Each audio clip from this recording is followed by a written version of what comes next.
Okay, we are live. Hey, everybody. I am Haley Gray, and I'm the group owner in the Women's Entrepreneur Network. And I would like to introduce Nikki Burnett, and she is the owner of Taste Like Nutrition. And we're going to be talking about a challenge that she's got going. But first, Nikki, please introduce yourself and tell people who you are, what it is you do, and who it is that you serve.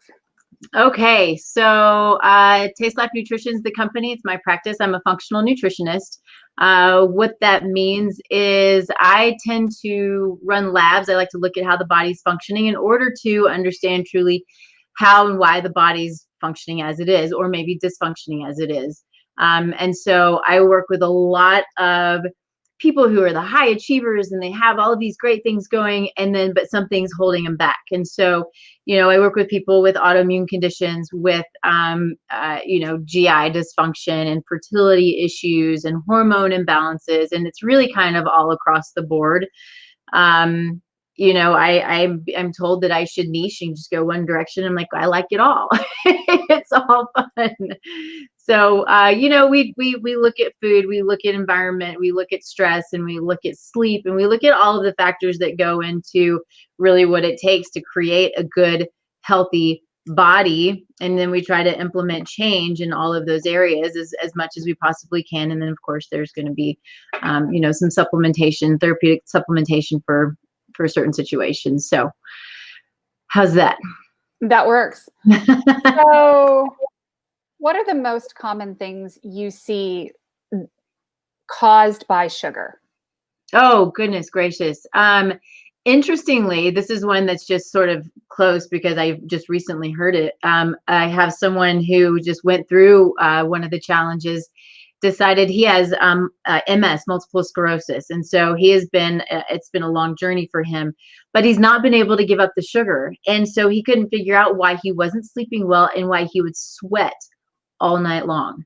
And it was just so frustrating for him. And so we have an assessment in the challenge that helps you to see where you are at this point. And so he took it. And one of the questions is, are you sweating at night?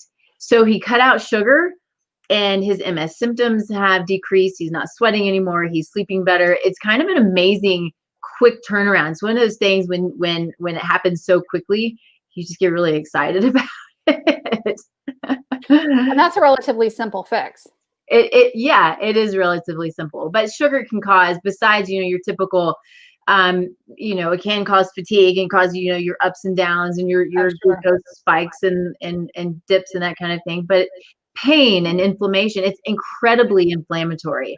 And so, really sugar is sugar no matter what. We really want to be careful about how much sugar we're taking in, but, there is things like the high fructose corn syrup that is just really damaging for the liver. So, we really want to just try to get away from so much of the sugar and create more balance, because it's certainly not doing us any favors. Right. So what are some symptoms that people typically complain about that you're like, that's probably sugar? That's really a hard one, because it can be, there's symptoms that are so similar. So it can be sugar. There can be, gluten intolerance. Both of those things can create pain. They can create brain fog. They can create the inability to focus properly. So sugar really is one of those things that can have, just depending on the person and depending on what their tendencies might be, it can really be any of those things. The depression and the anxiety. It's across the board. So do you find that sugar exacerbates depression and anxiety? I think it can. Yeah. Like I said, it's inflammatory. And so anything that we deal with as a condition that we're dealing with, or a disease that we're dealing with, it's an inflammatory condition. And so eating things that are going to create more inflammation are just going to exacerbate whatever the problem is that you're dealing with. Okay. So what are your top inflammatory foods? Sugar, gluten, which is going to be, breads, pastas, that kind of thing. Dairy is, for the most part, our conventional dairy that we see at the everyday grocery store is really inflammatory. Those are going to be the top ones. And then there's some other things for other people, but those are going to be your key inflammatory factors. So Yeah. So when does somebody know that they need to talk to you?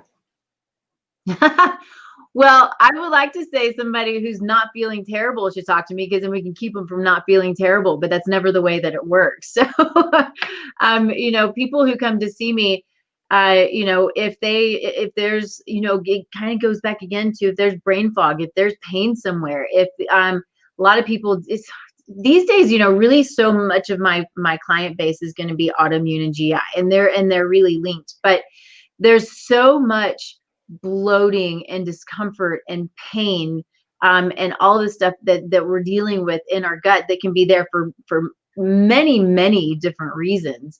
But those are certainly the things that I would see. But people do come to me because of anxiety and brain fog, joint pain, the inability to sleep, or the great thing is when I'm ready to get pregnant and we want to have a family, and so we want to just be prepared to have our bodies be prepared, because when our bodies are prepared, then it gives baby the best ability to have a good life. So, but sugar is going to be involved in all of that stuff. I mean, anytime I work with people, sugar is a huge issue. We take it out as much as possible.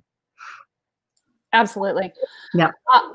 So, like, what are the top conditions that you tend to treat?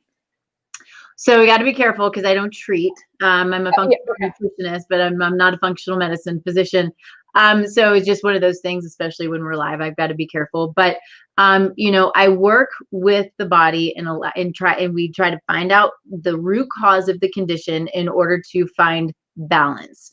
And so the biggest, I hate to be repetitive, and I don't mean to be, but the biggest things are, Hashimoto's is an autoimmune condition that I see constantly.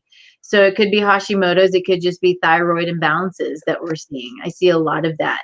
I see a lot of infection in the gut. And so when we're dealing with bloat and discomfort, and maybe it's GERD, heartburn, things like that, a lot of times it can be infection. And so those are the things we want to look for when we're looking for the root cause. Even if somebody is dealing with brain fog, I always want to look at the gut, see what's going on, and see if there's an infection. So the presentation of the symptoms may not actually be the gut, but it could come from the gut. Got it. Mm-hmm. So tell me a story about a case, obviously remove any identifying information, that has been particularly successful for you. There's a really interesting one, and maybe one of my favorite ones because the outcome is just really cool. So I have a client out of Mexico. She was a young client, 17, 18 years old. And she was, she was suicidal. She wasn't feeling good. She was really tall. She was I think she was 5'9" and 85, 90 pounds, something like that. And her face would break out. She couldn't put weight on. She was just really, really unhappy, depression and anxiety. So we started working together, and we ended up, before we can do any lab testing, we get rid of food. So we got rid of sugar and gluten and eggs and corn and soy. And, those are some difficult things for a lot of people, especially when you're young. But the biggest thing was, so we get rid of those foods. As we're doing the testing, we get the results back. But just removing those foods made a huge difference for her. She put on weight, her face cleared up. So they ended up realizing that she was really, really intolerant to gluten and dairy. The rest of them were pretty okay, but those two things were really bad for her. Interestingly, though, so when we look at, we can look at her genetics and understand if there is the potential for autoimmune conditions such as celiac, which she had. So, but she didn't have celiac yet. So we very likely helped her to come to a place of balance, got rid of those foods that were creating such a problem for her, and hopefully, keep her from developing a terrible condition like celiac. Well, fairly recent, so this was several years ago, recently, I heard from her mother and started, working with others in the family. She's in nutrition school now. So it just makes me really happy. That's really cool. So yeah, it was really for her. It was a life changer, and literally, the biggest part of it was just the food. We didn't have to do a lot of supplementation. We just had to get out those triggering foods. That's really cool. Yeah. Yeah. And so stories of like success of, hey, I changed something and I totally changed my life, that are probably the most powerful ones out there. So tell me a little bit about this challenge that you are doing. So it's an interesting thing where it's come from. So I'm co-creating this challenge with a couple of, they've become good friends, but they're neurologically based chiropractors. So they work a lot with cognitive health, and so their patients are a lot of children with ADD, ADHD, autism, so lots of brain work. But then they also do a lot of some of your manual manipulation, as chiropractors do as well. So, but they have this amazing training in brain health. So we had decided we were going to do just a weekend seminar together. It was early in the year. Well, March comes around, COVID hits. Our seminar was supposed to be in May. So we thought, okay, what are we going to do now? And really, we wanted to just bring something and reach out to the community. What we're not seeing is, this is how we can build our immune system. This is how we can take control. This is how we can do our best to keep ourselves from getting sick from whatever it is, COVID, flu, whatever it is. If we have a robust immune system, if we're eating healthy foods, if we have good melatonin levels and good vitamin D levels and good zinc levels and all of these things, we're going to have the ability at the very least to be able to fight it off. And at the very most, it's not going to affect us at all. And so we ended up putting together this course, which has been, it's incredibly robust, because it is very holistic when we're looking at mind, body, spirit. So nutrition, we have the assessments and the videos, and I can go on and on about it. But what we've done is taken a piece of that and put together this 7-day challenge to give a feel for what it's like to be involved in the bigger course. And this challenge is 2 days of prep work. So you take the assessments, you learn where you are, where your body is, you watch a couple of the videos, and it's fairly interactive. And then you do 5 days of a sugar detox. And so hopefully you get to a point after that 5 days, you've learned a lot. We've tried to give you as much information, as much movement and recipes and all of these things to get you through those days. And at that 5-day period, you're like, okay, I'm noticing a pretty cool difference.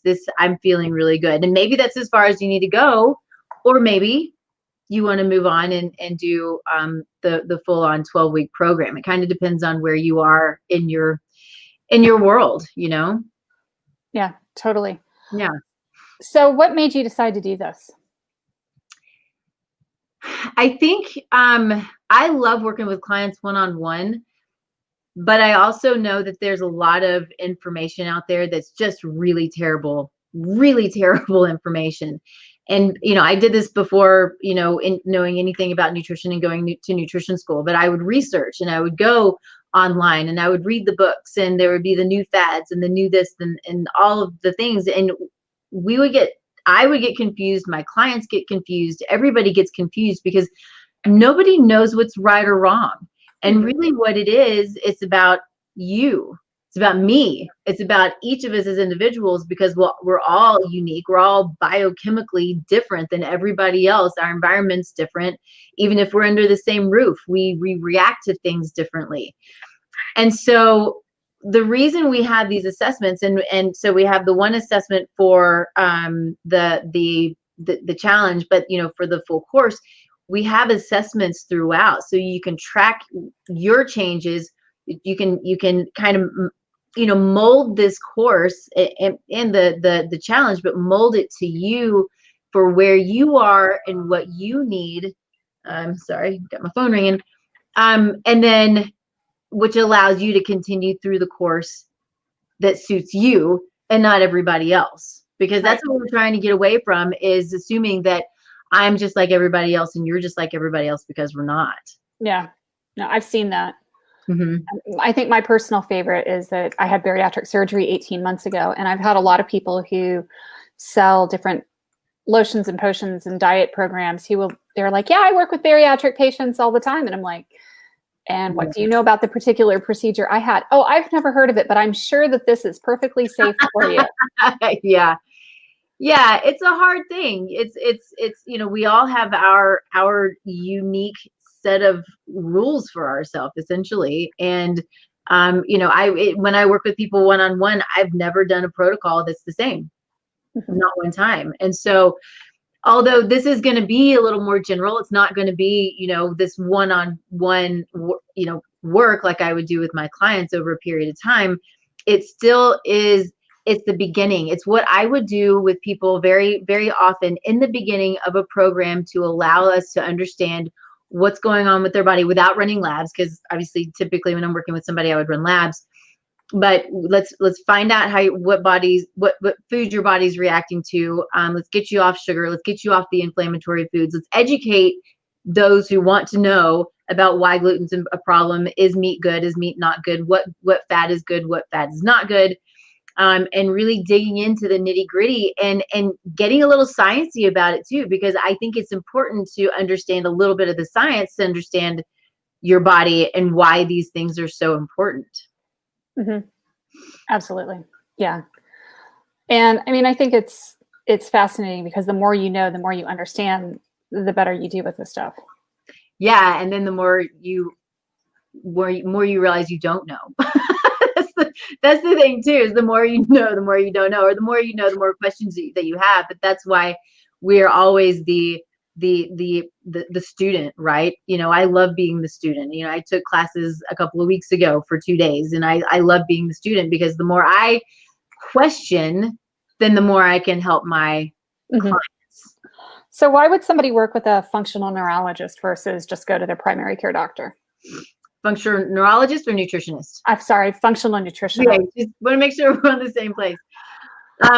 Sorry, I was having a moment because I also have friends who are functional neurologists as well. Yeah, that's a amazing world also.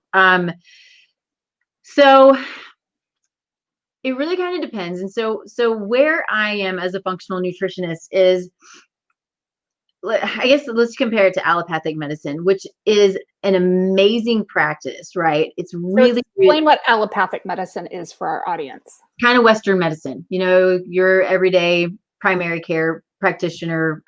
You go to the hospital. Most of them are pretty allopathic. When we start getting outside of allopathic is when we start looking at, functional medicine / nutrition, the holistic or the integrative, or your naturopaths and things like that. And so the goal is to look at the root cause, and where allopathic medicine or nutrition and and functional nutrition and medicine differ in a sense is they're really good with acute care. They are absolutely the best with acute care. But where functional medicine nutrition shines is we're really good at chronic care. And it'll be very clear that I say medicine because they go together, but I'm not a doctor. Right. But we look at, when somebody's dealing with chronic issues, that's when we want to understand what that underlying cause is. We're always looking for the root cause. And so, we may not be able to put a name on whatever the problem is, but if I go in and I run labs and I'm seeing that there's an infection, that might not be a disease necessarily, but it's certainly going to cause a whole heck of a lot of symptoms for a lot of people. And so we get rid of that infection, and it's going to allow the body to balance. And so just getting rid of an infection could allow hormones to balance. It could allow the thyroid to balance, the brain to balance, all of these things. So it's a matter of taking the time and really digging. And it's unfortunate because allopathic medicine, there's so much insurance involved, and they, can take 15 minutes and they give you a drug, often, not always. And, and they kind of put you on your way. And it's not always the training to dig. There's not it, but we are coming together too. We're seeing that allopathic medicine and functional medicine nutrition are finding their way together because they both have a really great place. in the care of the patient or the client. Right. Absolutely. And I mean, it's the people who have fibromyalgia or who have chronic pain or who have the chronic stuff. Yeah. Yeah. And those are the things that we can, you know, they may need to be put on medication for a little while they're managing symptoms. But if we can understand what's going on, is it genetic? Is it, again, I go back to infection because I see it so often, but is it infection? What are the imbalances that are going on? Maybe working with their doctor, we can reduce or maybe even eliminate some of the medications, because the body's better able to deal with what's going on. You know, a lot of these things, they're nutrient deficiencies. We're not eating properly, or we're not absorbing our nutrients properly for a number of reasons. And so we're just nutrient deficient. So if we're deficient, pathways don't work. The body doesn't work properly. And so those are things we got to look at. Absolutely. Yeah. Fantastic stuff. Thank you for sharing. Yeah. Thank you for having me on. Yeah. So I have posted the link. I'm going to post it again. Cool. To register for the challenge. It starts on November 9th. It's going to be awesome. Yeah, I'm excited about it. We've done a couple of these, and so we're, you know, just kind of getting it going and revving it up and having some fun with it. Cool. Well, thank you so much. Yeah, thank you, Haley. I appreciate it. Thanks, guys. We'll